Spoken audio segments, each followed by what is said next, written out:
Welcome to Samba Samba. Enjoy the video. In this video, I will explain how to use Trust Wallet on your PC. Since Trust Wallet is designed for mobile devices, there isn't an official desktop application. To get started, you'll need to install an Android emulator on your computer. This software creates a virtual Android environment, allowing you to run mobile apps seamlessly. Make sure your PC has enough resources for smooth operation. First, choose a reliable Android emulator like BlueStacks or Nox Player. Visit their official website to download the installer.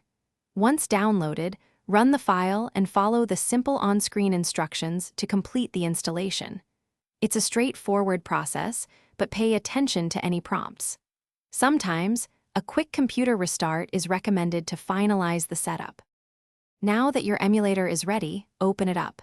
You'll find a familiar Android interface. Look for the Google Play Store icon and open it. Just like on your phone, search for Trust Wallet in the search bar. Once you find the official app, click to install it. After installation, open Trust Wallet and you can either create a new wallet or import an existing one. With Trust Wallet installed, you can now manage your crypto assets on your PC. Remember to always keep your recovery phrase extremely secure and never share it. Be cautious of any suspicious links or unofficial versions of the app. Regularly update both your Android emulator and the Trust Wallet application to ensure you have the latest security features and best performance. Thanks for watching. Consider subscribing if we helped you.